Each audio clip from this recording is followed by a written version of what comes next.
DWIZ Network News. DWIZ. Todo balita, Lunes hanggang Sabado dito sa DWIZ FM 89.3 News Radio Dagupan.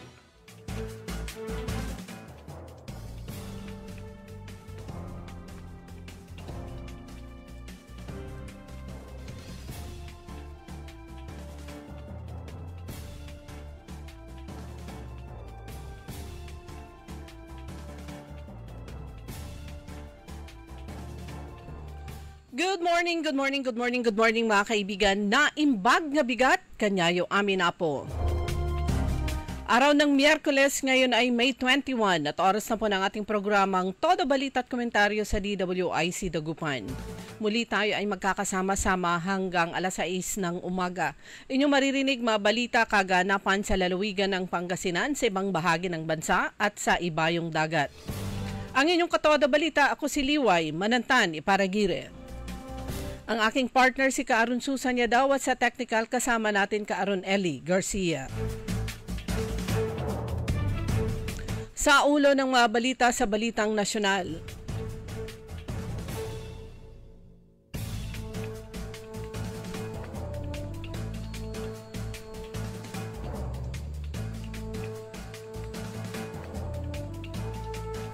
Paghabol sa rice smugglers, inuna bago ang 20 pesos per kilo bigas ayon sa Pangulo. Todo balita. 5 minutes na responded ang pulis, iniutos ni BBM. Todo balita. Sa balitang lokal, Governor Gico nanawagan ng unity para naman maging matagumpay ang health programs ng Pangasinan. Todo balita. Sa balitang pampalakasan, Filipino tennis sensation na si Alex Ayala, number 69 na sa WTA. Todo balita. At ngayon sa detalye ng ating mga balita.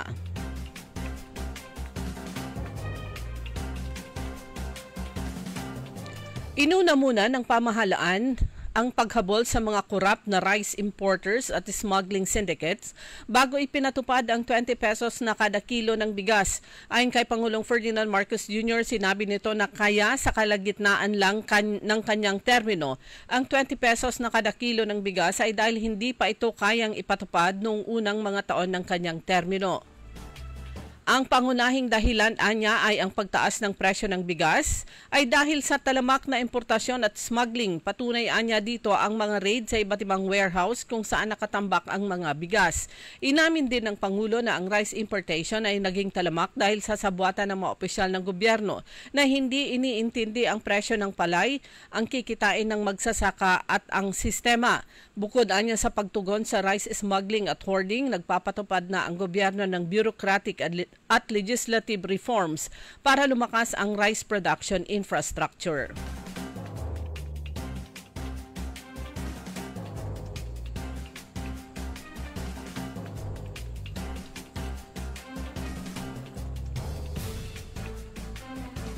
Inatasan ni Pangulong Ferdinand Marcos Jr. ang mga miyembro ng pulisya na rumisponde agad sa lugar ng krimen nang hindi lalampas sa 5 minuto. Ito anya ay para mas mabilis na makaresponde ang kapulisan sa lugar kung saan nagaganap ang krimen. Sa podcast interview kay Pangulo, inatasan din nito ang Philippine National Police, ang Department of Interior and Local Government o DILG na siguruhin na ang kapulisan ay malapit sa tao. Bukod dito, nais din ng Pangulo na magkaroon ng police visibility para mapigilan ng anumang krimen, gayon din ang pagkakaroon ng Unified Emergency Hotline para sa mas mabilis na pagresponde ng mga otoridad.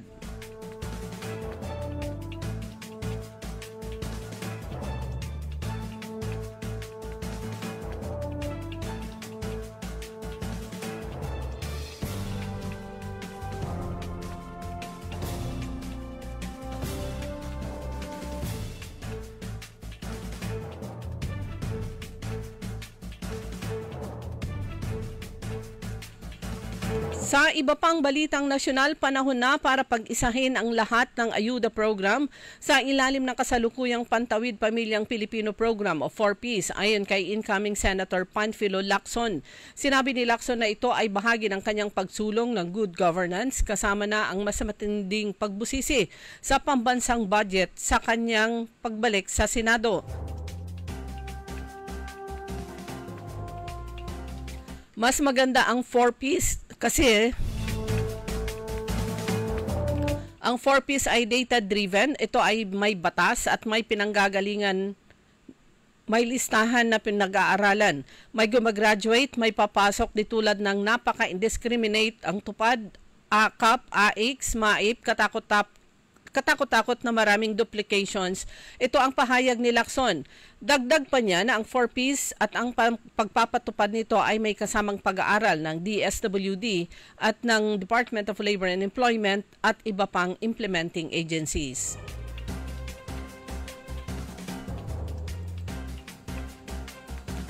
Kinumpirma naman kahapon ng Metropolitan Manila Development Authority o MMDA na inalis na ng Korte Suprema ang Temporary Restraining Order laban sa pagpapatupad ng No Contact Apprehension Policy o NCAP sa Metro Manila.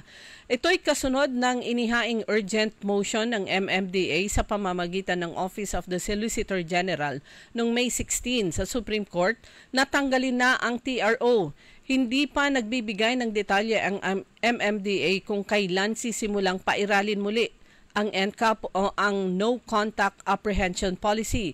Gayunman, hindi pa natatanggap ng MMDA Public Information Office ang formal na impormasyon, bagamat ibinunyag na ito ni MMDA Chairman Attorney Romando Artes sa media sa ginanap na ceremonial blessing ng mga heavy equipment at dump trucks na gagamiting karagdagan sa Metro Manila Flood Management Project.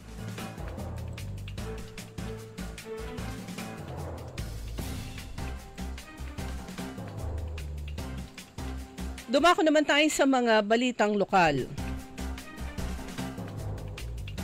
Sa balita mula naman sa Kapitolyo, nagpasalamat si re-elected Governor Ramon Gico III sa mga provincial government employees bukod sa kanyang pagpapasalamat sa mga Pangasinense dahil naman sa pangalawang termino na ibinigay sa kanya. Sa ginanap na Monday flag raising sa Capitol Grounds,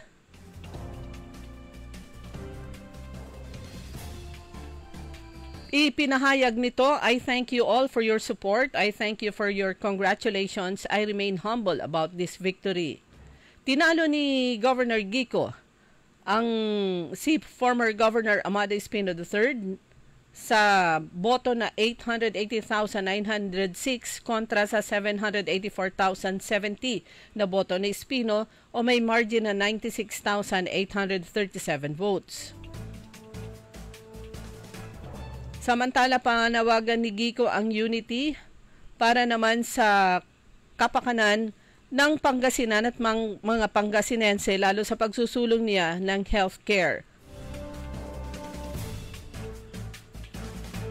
Nangako rin si Gico na tuloy-tuloy ang modernization ng 14 na government-operated hospital sa lalawigan ng Pangasinan at ang pagbubukas naman ng pang-15 ospital ng probinsya na itinatayo ngayon sa bayan ng Alcala. Sa bayan naman ng Bayambang, bilang bahagi ng pagdiriwang ng International Museum Day 2025 na may temang The Future of Museums in Rapidly Changing Communities, nagsagawa ang Museum of Bayambang at ang Municipal Tourism Information and Cultural Affairs Office ng isang painting contest. Ito ay ginanap kahapon sa Museum of Bayambang. Nilahukan ito ng 15 na mga kalahok na nagpakita ng kani-kanilang malikhaing interpretasyon ng tema na layuning ipakita ang mahalagang papel ng mga museo sa pagpapalaganap ng kamalayan, kultural, inobasyon at panlipunang pag-unlad sa gitna ng mabilis na pagbabago ng komunidad. Ang mga hurado sa nasabing patimpalak ay binubuo ni na Professor Juan Januario Chuhapin, Executive Director ng Bayambang Municipal Council on Culture and the Arts, kasama ang dalawang Bayambanggenyo artist na sina Mr. Joseph Gumangan at Mr. Benny Gilbert Frias. Ang nasabing patimpalak ay naging isang makabuluhang tagpo hindi lamang para sa mga artists, kundi pati na rin sa buong komunidad bilang pagpupugay sa kahalagahan ng mga museo bilang tagapangalaga ng kasaysayan, sining at kultura na patuloy na umaangkop sa pagbabago ng panahon. Dumako naman tayo sa balitang pampalakasan.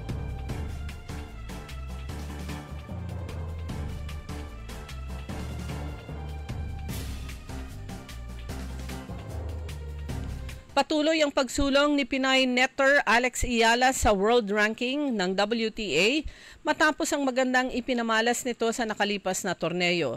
Umangat sa panibagong career high na number 69 si Ayala base sa inilabas na latest ranking ng World Tennis Association. Mas maganda ito kumpara sa kanyang dating pwesto na number 70. Magandang regalo ito para kay Ayala na nakatakdang magdiwang ng kanyang ika-20 kaarawan sa May 23. Samantala sa basketball naman sa PBA, ang ika-4 na sunod na ratsada ang target ng TNT tropang 5G. Habang ang makabagong mula sa 2 dikit na kamalasan ang gagawin naman ng nagdidepensang o makabangon. Ito naman ang gagawin ng nagdidepensang Meralco sa Season 49 PBA Philippine Cup. Lalabanan ng tropang 5G ang Rain or Shine Elasto Painters mamayang alas 7:30 ng gabi matapos ang bakbakan ng Bolts at Blackwater Bossing alas 5 ng hapon sa Inaris Center sa Antipolo City, Rizal. Yan ang kabuuan ng ating mga balita sa Todo Balita. Ang inyong tagapagbalita, ako po si Liway Manantan Iparagire. Oras po natin alas 5:16 ng umaga. DWIZ. Dahil ang balita hindi tumitigil. Dahil ang balita tuloy-tuloy na nangyayari. Dapat alam mo ang latest kahit ang mga taong nasa likod ng balita. Kaya makibalita kay Senyor Balita. Araw-araw, Lunes hanggang Biyernes, kasama si Ray Pacheco. Live na mapapakinggan sa DWIZ. Panoorin ang live sa Aliw 23 at naka-live din sa DWIZ Facebook, YouTube at DWIZ News website. Kaya mga senyorito at mga senyorita, mga senyor, mga senyora, makibalita na kay Senyor Balita. Monday to Friday, alas 3 ng hapon. Bahagi pa rin ng DWIZ News Hapon Highlights. Nagbabalita ng tama, naglilingkod ng tama. Huwag papayag na wala kang alam sa balita. Maiiwan ka niyan. Huwag kang papayag na hindi mo alam ang latest. Out of place ka niyan. Programang hatid ang tamang balita at tamang impormasyon. Hindi lang sa Maynila, kundi sa buong bayan. Ronda Pilipinas. Pinakabago at pinaka-updated na mga pangyayari. Ihahatid live. Ronda Pilipinas. Kasama ang gigising sa inaantok mong dugo, si Dennis Antenor Jr. Ronda Pilipinas. Makinig sa buong Pilipinas sa DWIZ Manila hanggang saan mang sulong nationwide sa lahat ng DWIZ local stations sa buong bayan. Watch din ng live sa Aliw 23 at sa Facebook at YouTube ng DWIZ Ronda Pilipinas. Monday to Friday, 10 a.m. Magandang araw po sa ating lahat, sa ating mga bisita. Inaanyayahan ko po kayo sa aming lungsod ng Alaminos para po mabisita at ma-experience ang ating mas pinagandang 100 Islands.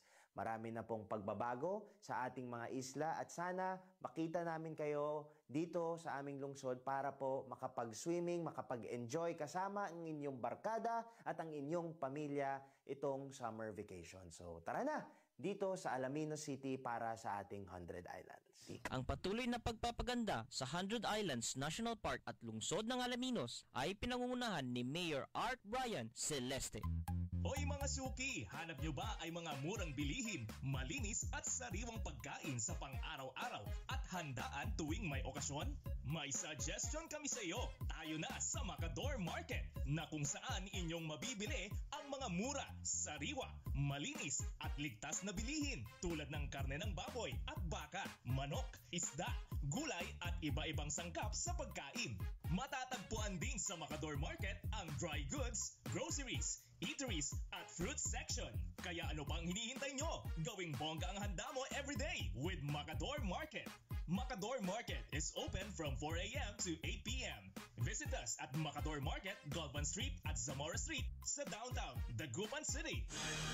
Makisali sa mainit na talakayan sa Karambola.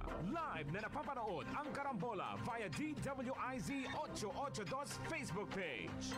Maaari ninyong ipadala ang inyong mga komento o opinion sa aming mga text line 0908-136-6060 o tumawag sa aming hotline 470-1750-54. Karambola Nationwide!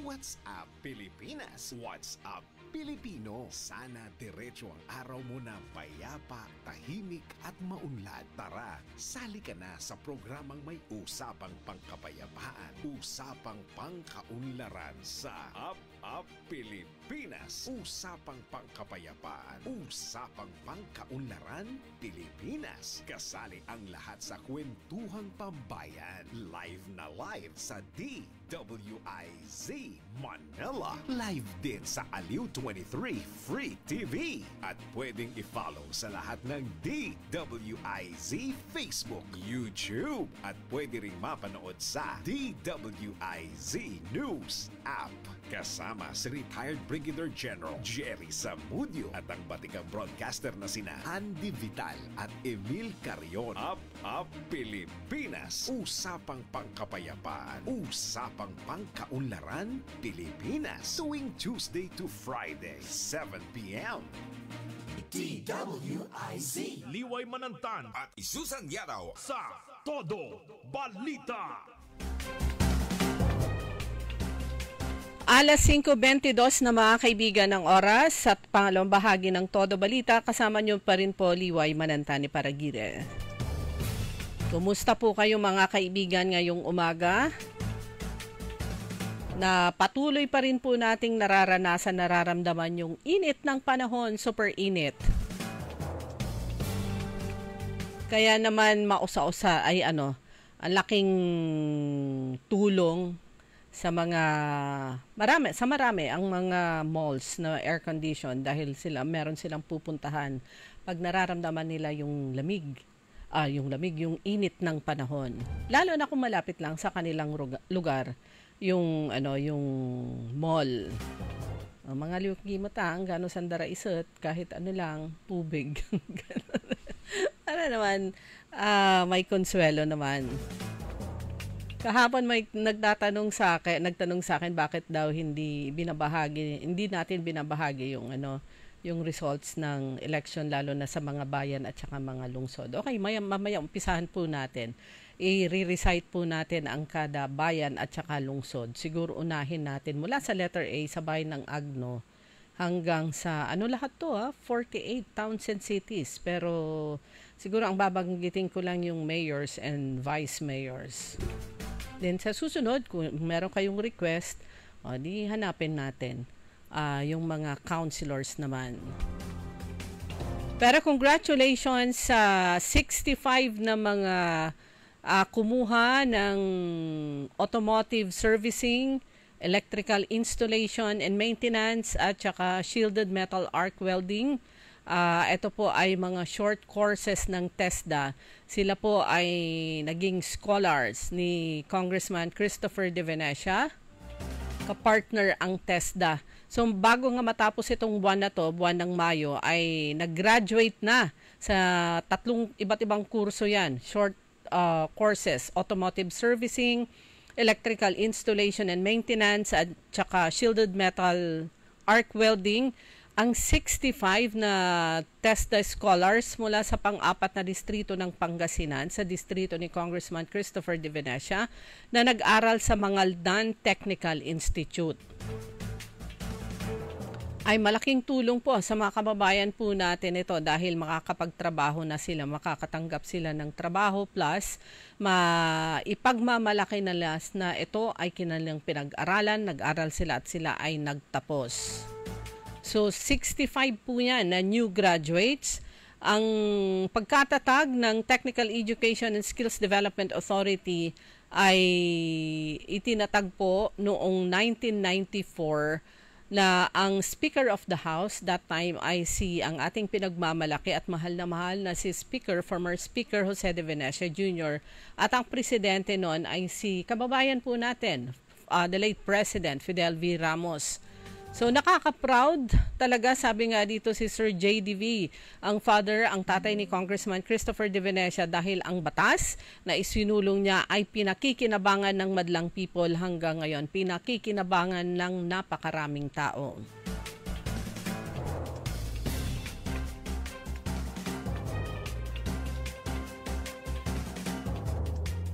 Yan, nangati yung aking ilong. Totoo po yun. Nitong mga nakaraan, every now and then kasi nag-a-announce ang opisina ni Congressman Christopher de Venecia na kung ano yung mga open na mga courses, libre ang tuition. Pag may mga ganyan po na mga announcements, lalo na sa mga susunod na buwan, mula sa inyong mga congressman dito sa Pangasinan, Congressman Art Celeste ng 1st District, Congressman Cojuangco ng 2nd District, Congresswoman Rachel Arenas ng 3rd District, incoming, Congressman-elect Manay Gina de Venecia ng 4th District, Congressman Ramon Gico Jr. ng 5th District, at saka Congressman Marlene Primisa sa Agapos ng 6th District. Take advantage po. Kung hindi man para sa inyong anak o kaya kakilala, napakarami po niyan.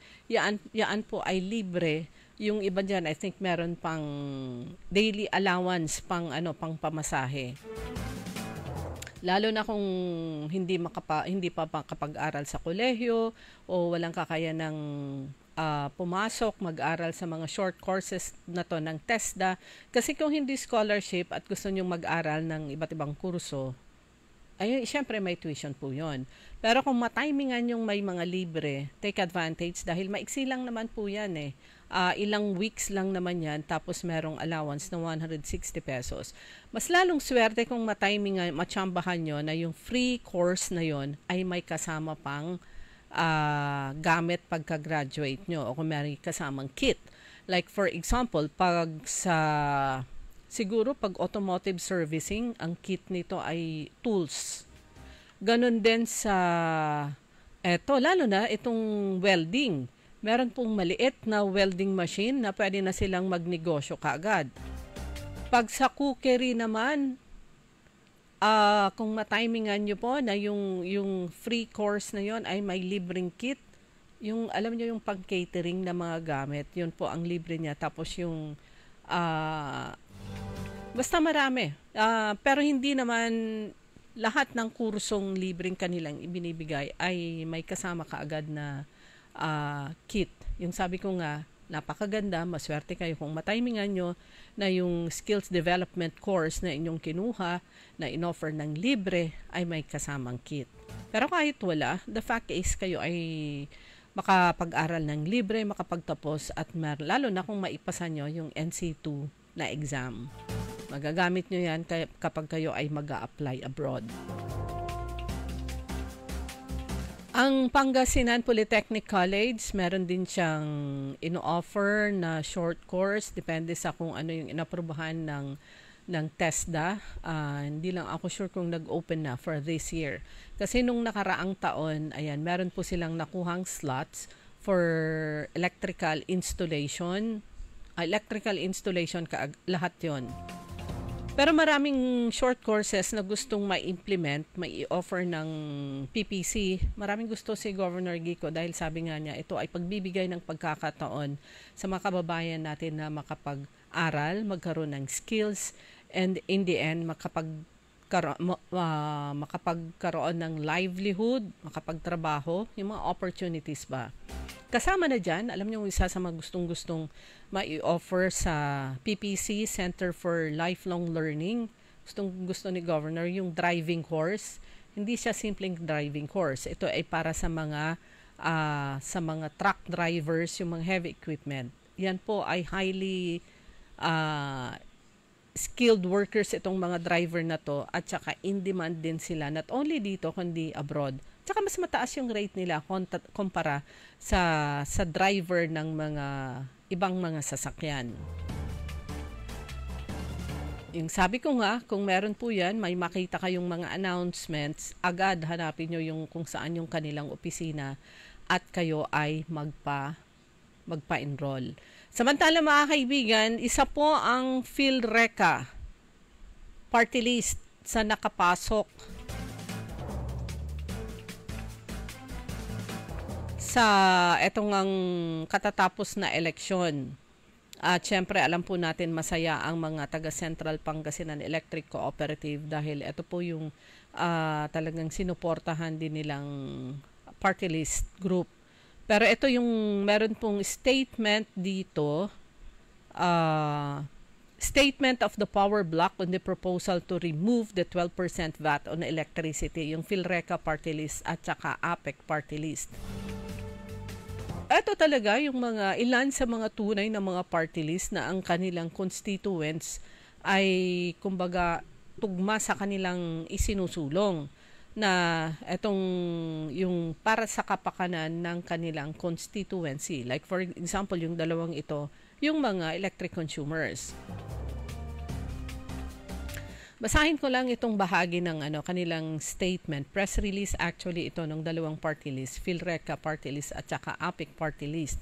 Ang sabi dito, the call to remove the 12% value-added tax o kaya VAT on electricity is not a new proposal. Okay. So, dati na. Kaya lang, kapag magtatapos ka sa yung kongreso, dapat yung susunod, i-file na naman nila ulit yung bill. So, nakalagay dito, it's a long-standing reform that the power block has long been advocating for since the first moment we set foot in Congress in 2019. From the 18th Congress through the 19th Congress and into the upcoming 20th Congress, the PhilReca party list and APEC party list have consistently and tirelessly pushed for the exemption of electricity from VAT because we have always believed that genuine and lasting relief for Filipino consumers lies not in one-time assistance or subsidies but from policy reforms that actually ease monthly burdens for all. Tama nga naman.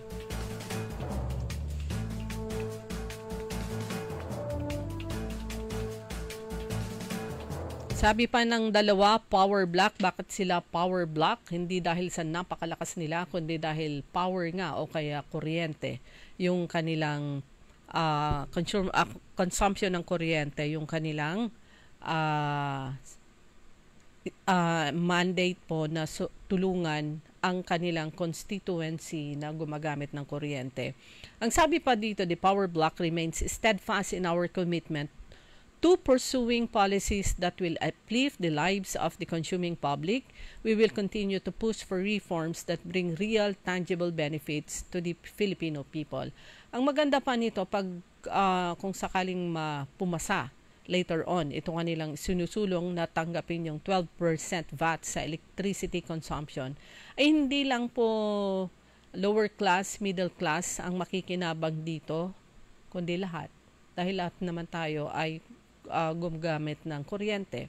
Hindi lang yung mga households, kundi ganun din sa mga negosyo, mga korporasyon. Ayan, makikinabang po lahat yan. Pero sana, in the long run, bago matapos yung 20th Congress, yan po yung susunod, ay makapasa nga ito at maging batas. So, let's hope and pray na maging ganun nga ang mangyari. Pero oras na po natin mga kaibigan, alas 5:33, mamaya umpisan po nating i-recite yung mga nanalo na mayors and vice mayors sa iba't ibang bayan at lungsod dito sa lalawigan ng Pangasinan. Pagkatapos po ng ilang paalaala. DWIZ. Ladies and gentlemen, the new face of your favorite restaurant in Dagupan City. The original party place in town. The Music Warehouse Club Dagupan City. No need to go to Manila's top bars like Silo and BSK Club. Dagupan has it all. Fully air-conditioned with free entrance, free parking, and restrooms for all. Doors open at 7 p.m. Do well, live well, and dress really well. Find us at Paris Street, Barangay Pogo, Chico. Contact us at 075-522-2617. Reserve your tables now. Mga ka-Guanzon, ready na ba kayo sa much bigger and even better Guanzon Festival 2025? Mark your calendars this May 22 to 25 dahil magaganap ang ating kasiyahan at celebration sa The Waltz Convention Center located within the prestigious grounds of the Monarch Hotel, Calasiao, Pangasinan. Ito ay isang ingrandeng pasasalamat para sa ating mga loyal customers ni Guanzon bilang pagdiriwang ng ating 80th anniversary mula pa noong 1945. Discover the latest big bikes and commuter bike motorcycle models from our Big Four: Honda, Yamaha, Kawasaki at Suzuki na may pa-test ride pa. Plus, powerful mobile gadgets na may big discounts. Hindi lang yan, dahil magaganap din ang mga pangmalakasang segments kagaya ng Best Motorcycle Booth Display, Miss Guanzon Bulilit 2025, Miss Guanzon Festival 2025 Biker Babe, at marami pang iba. Dadalo rin ang mga kilalang media, vloggers, artists at celebrities na magbibigay ng dagdag kasiyahan sa ating lahat. Huwag ding palalampasin ang mas pinalaki at pinaraming raffle prizes, giveaways, and daily grand prizes tulad ng motorcycle units, cash prizes, gadgets, at marami pang iba na sa Guanzon Festival lamang matutunghayan. For more details, i-like at i-follow lamang ang aming Facebook at social media pages at Guanzon Group of Companies. We believe in giving thanks to the people. Basta motorsiklo, mobile gadgets, appliances, kay Guanzon tayo. Tara G, at magkita-kita tayo sa selebrasyon ng Guanzon Festival 2025. Hoy mga suki, hanap nyo ba ay mga murang bilihin, malinis at sariwang pagkain sa pang-araw-araw at handaan tuwing may okasyon? May suggestion kami sa iyo. Tayo na sa Macador Market na kung saan inyong mabibili ang mga mura, sariwa, malinis at ligtas na bilihin tulad ng karne ng baboy at baka, manok, isda, gulay at iba-ibang sangkap sa pagkain. Matatagpuan din sa Macador Market ang dry goods, groceries, eateries at fruit section. Kaya ano pang hinihintay nyo? Gawing bongga ang handa mo everyday with Macador Market. Macador Market is open from 4 a.m. to 8 p.m. Visit us at Macador Market, Galvan Street at Zamora Street sa downtown Dagupan City. Para diretso na alive ang umaga mo. Para diretso na buhay ang dugo mo. Para diretso na ang bangon at trabaho na agad-agad. Iaarangkada na namin ang mga balitang kailangan mo. Ibibigay na namin ang mga impormasyong pinaka-latest, pinaka-bago, pinag-uusapan, trending, viral. Arangkada Balita live sa DWIZ Metro at Mega Manila. DWIZ News FM regional stations. Naka-live din sa lahat ng DWIZ Digital News account, Facebook, YouTube at DWIZ News website. At panoorin din ang live nationwide sa Aliw 23 Free TV. Arangkada Balita. Arangkada na sina Drew Nasino at si Ate Juday, Judith Estrada Larino. Gising ang morning mo sa Arangkada Balita live araw-araw, Monday to Friday, 5 a.m. Pagsapit ng alas 12 bago ka mag-lunch o kaya nagla-lunch ka, dagdagan pa ang mga alam mo para hindi ka naman huli sa balita. Live sa DWIZ Manila at sa lahat ng DWIZ News FM sa buong Pilipinas, Luzon, Visayas at Mindanao. At mapapanood ng live sa Aliw 23 Free TV at sa lahat ng digital channel ng DWIZ.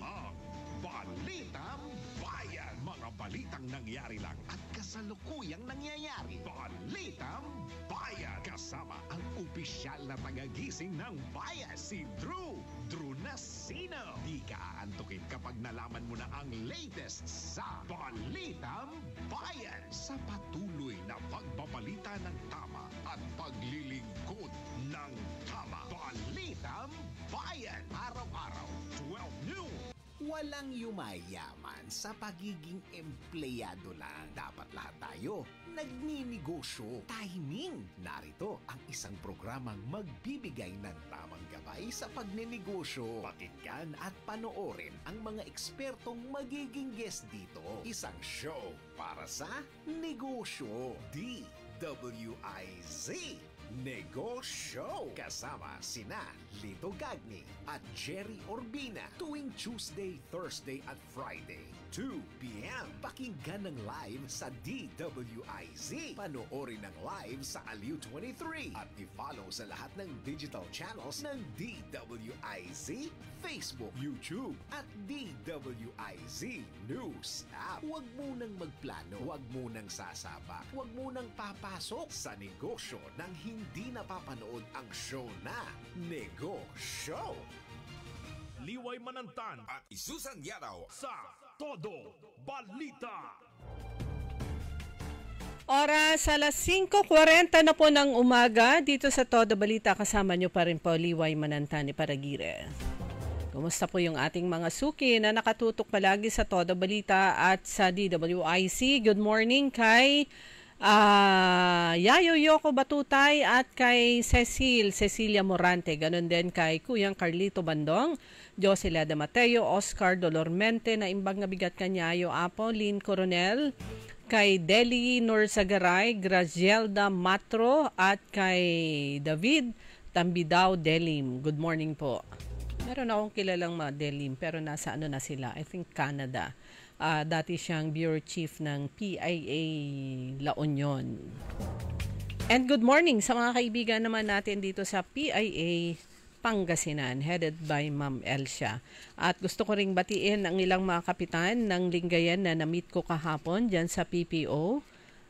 Good morning kay Cap Hipolito Carunungan Jr. Diyan sa Barangay Libsung West. Good morning po. Ganon din kay Barangay Captain Leopoldo Mendoza Jr. ng Barangay Nagulgul, kay Barangay Captain Edgardo Diaz ng Libsong East, kay Barangay Captain Jovito ng Matalava, Miklang. Tama po, Kap? Jovito Miklang ng Barangay Matalava at syempre ang kapitan ng poblasyon Barangay Captain Hiram Hidalgo ng poblasyon. I think siya yung Liga ng mga Barangay President. President ng Federation of Liga ng mga Barangay dyan sa Bayan ng Lingayen. Good morning. At syempre kay Mayor Leopoldo Batawil, good morning. Ganun din kay Vice Mayor Mac Dexter Malikdem at yung mga kaibigan natin sa Information Office ng Lingayen, si Ma'am May at saka kay Carlo. Good morning.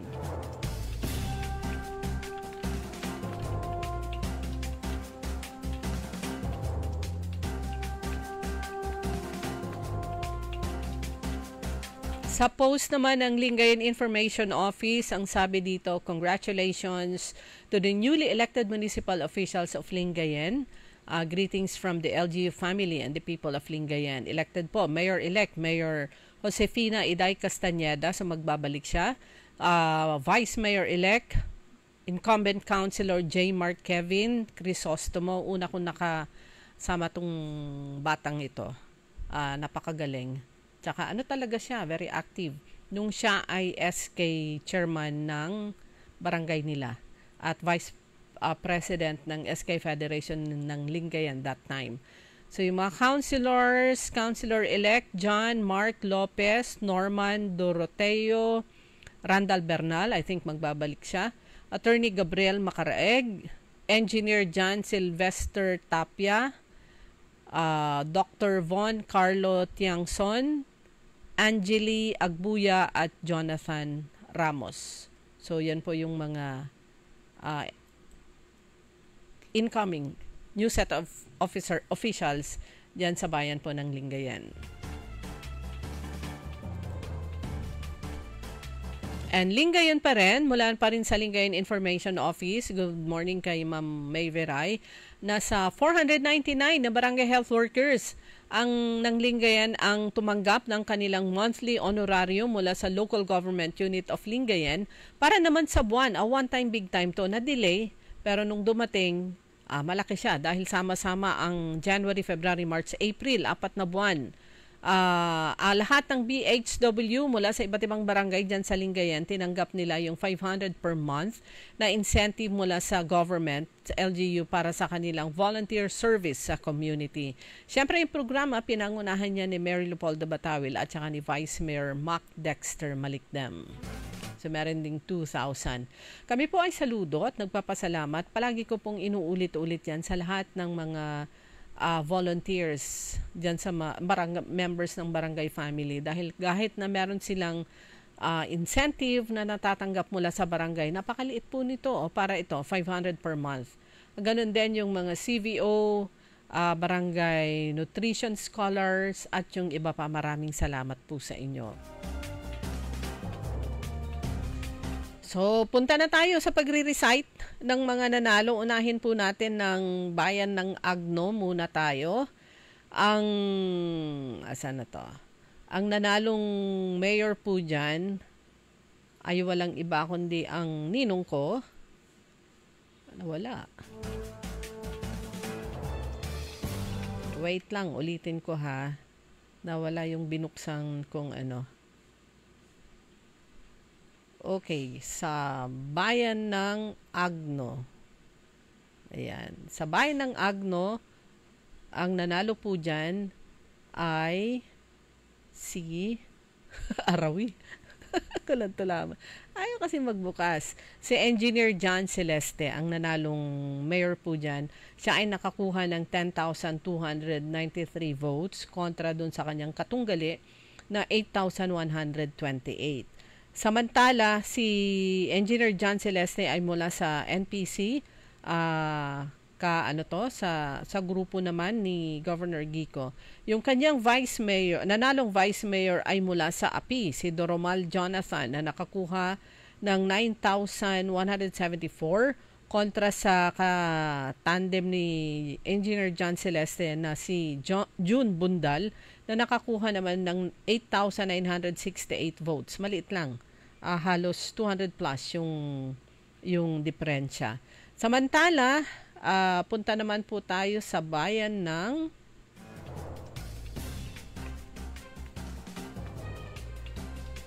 After Agno, punta tayo sa bayan ng Aguilar sa 2nd District. Ayan, sino kaya yung mga nanalo dyan? Sa bayan ng Aguilar, siyempre, ang congressman dyan, Congressman Marco Juanco.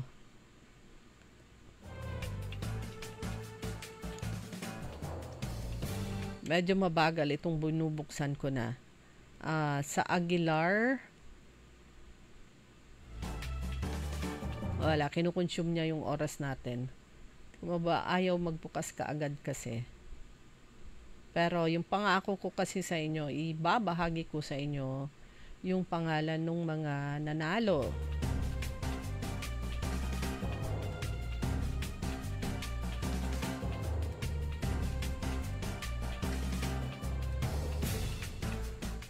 Sa bayan ng Aguilar sa 2nd District po dyan, sako po ni Congressman Marco Juanco. Madina nga talaga. Sa mga susunod na araw, ibabahagi ko sa inyo. Ayun, lumabas na.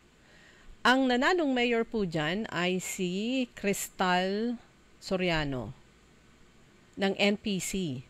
Samantalang ang nakakuha siya ng 14,982 votes kontra sa kandidato ng PDP laban na si Vilboyet Sagles na nakakuha ng 11,951.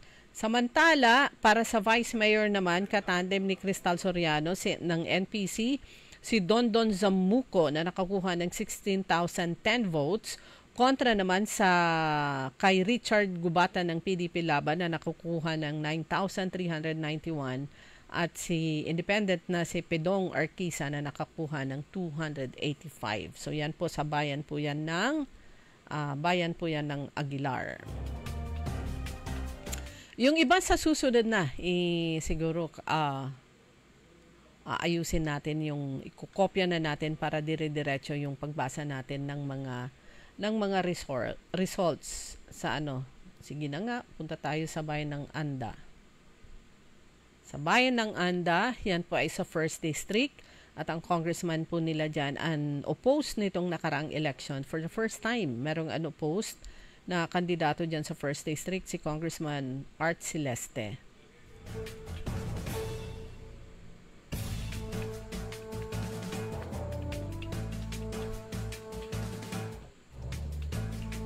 Paalala lang po ng LGU Bayambang dahil bukas, May 22, yung pagpunta po ng Lingkod Pag-ibig on Wheels dyan sa inyong bayan mula alas 8 ng umaga hanggang alas 4 ng hapon sa ipapark nila yung Pag-ibig on Wheels nila, yung sasakyan nila sa gilid ng plaza tapat ng event center dyan sa bayan ng Bayambang. So, ang mga serbisyong dala nila dyan, kasama na yung magparehistro bilang miyembro, pwede nyong alamin ang inyong savings o record sa Pag-ibig Fund, magpasa ng application para sa multi-purpose loan o provident benefits claim, pwede nyo ring alamin kung yung iba't ibang benepisyong hatid naman ng Pag-ibig Fund. So, ihanda lang isang valid ID, kopya ng inyong birth certificate o kaya kung kasal kayo ay marriage certificate. So, dapat meron yung tatlong yan. Valid ID, birth certificate, kung kasal, kasama yung marriage certificate. Yung parang nakapansin ko, meron ding pinost ang San Carlos City. Mukhang pupunta rin dyan ang Pag-ibig on Wheels ng Pag-ibig Dagupan within this month of May din. Okay, San Carlos City.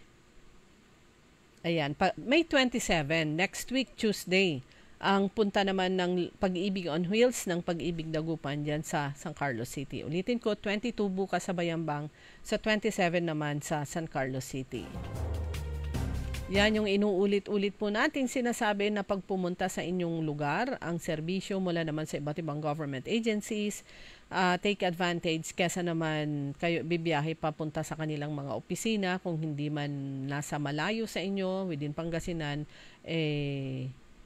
yung abala sa biyahe plus yung itong panahon na to na sobrang init ng panahon. Alam niyo yung mga nakikita natin sa nakikita natin sa online. Ito po yung nagpapalaki ng ating mga gastos dahil kahit wala tayong planong bumili, napapabili dahil sa mga nakikita natin sa Facebook. Na kung minsan advantageous din dahil yun nga, yung mga matagal mo nang hinahanap, biglang, andyan sa harapan mo. Pwede ka nang umorder at dadating na lang.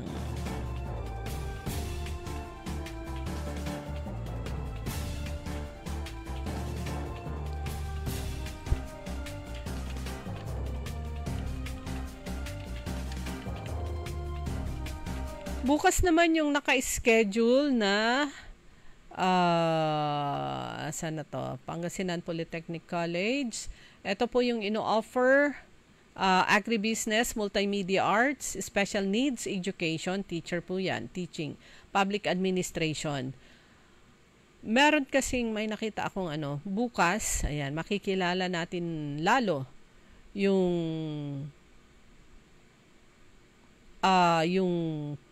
lone candidate for president ng Pangasinan Polytechnic College. Dahil bukas, magkakaroon ng public forum for the historic selection of the first PPC president.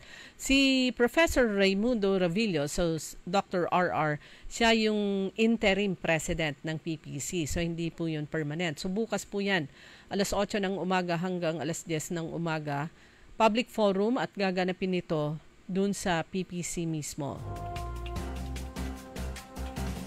Pero automatic na yun. He is the lone candidate, so automatic siya na yung magiging first president ng Pangasinan Polytechnic College. Pero ito paalala pa rin sa mga nagpasa ng kanilang requirements para makasama sa entrance exam ng Pangasinan Polytechnic College ayon po sa PPC. Ngayong araw, May 21, ang pinakahuling araw na i-claim ninyo mga bata, mga estudyante, yung inyong examination slips para sa PPC admission test. Ngayon, May 21, Wednesday, pumunta kayo sa PPC Main Building na matatagpuan sa Narciso Ramos Sports and Civic Center dyan sa Lingayen. Ito yung mga schedule na dapat natatandaan ng mga nag-apply para naman hindi nyo ma-miss out yung opportunity na makasali dun sa entrance exam at yung posibilidad na kayo ay makapasa at makapasok, makapag-aral ng libre diyan sa may Pangasinan Polytechnic College. Initial, yung first 700 na estudyante na first year, unang batch ng scholars ng Pangasinan Polytechnic College, magsi-second year na sila. So, ang tatanggapin ngayon ay transferee, pwede kayong mag-apply plus yung first year, incoming first year.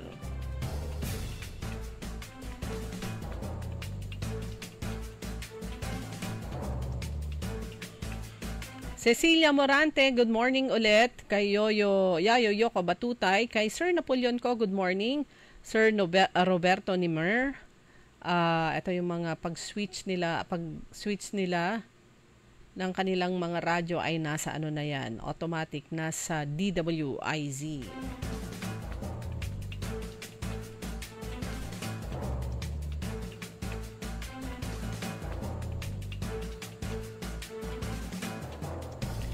Dali may nakita akong siguro ito yung panghuling balita ko. Ito ay balita mula naman sa Metro Manila sa mga pupunta sa buwan ng Hunyo and onward sa Metro Manila. Ito po yung balita.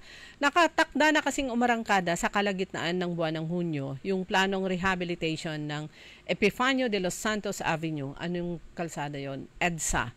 Sa isinagawang inspeksyon ng EDSA busway station, sinabi ni Department of Transportation Secretary Vince Dizon, nagpulong ang DOTR, DPWH, MMDA upang i-finalize yung plano para sa EDSA Rebuild Program.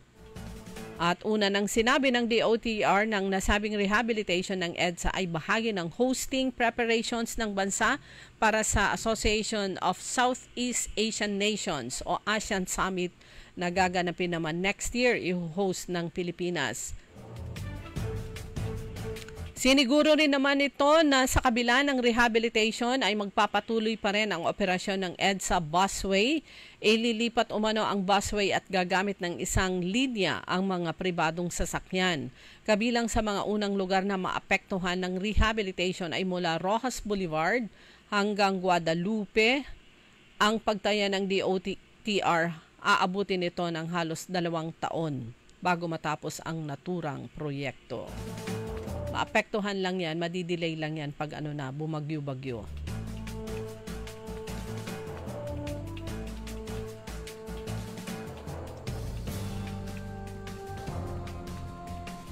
Pero kailangan po yan, hindi lang dahil sa hosting ng Pilipinas sa nasabing ASEAN Summit, kundi dahil na rin, siguro kailangan na rin ng rehabilitation.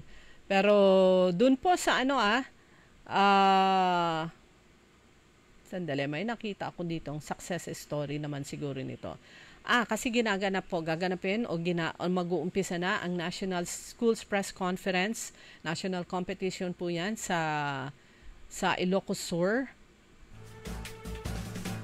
Meron akong nakitang post kasi dito ng DepEd Region 1. Sabi dito, isa sa mga participants, nahirapan sa pag-aaral si Axel Avila ng Alaminos City National High School nang ipatupad ang modular learning sa gitna ng pandemic.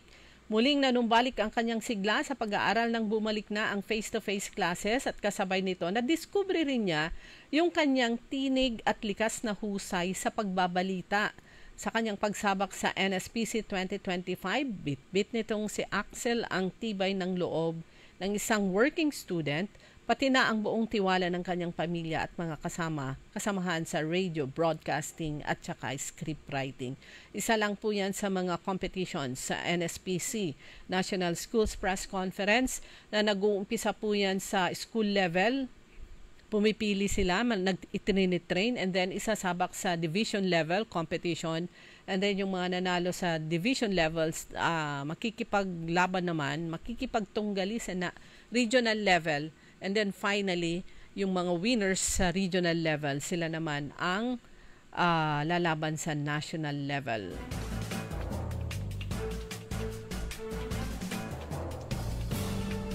So, bahagi ng inspirational message nitong broadcast journalist na si Jessica Soho, ang sabi niya, journalism is a dark and lonely place. The news is mostly bad, admittedly because it serves a purpose to warn our audience of the dangers ahead. But there are good stories, we break stories, we have changed many lives for the better by our stories. We believe in the power of stories. Bahagi lang po yan ng kanyang mensahe sa pagbubukas ng National Schools Press Conference at National Festival of Talents dyan sa may Ilocosur.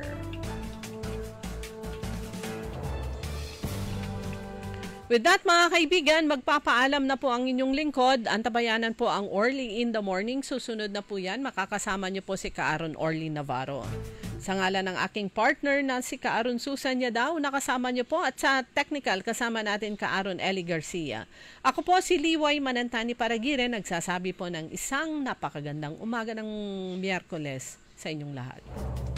DWIZ.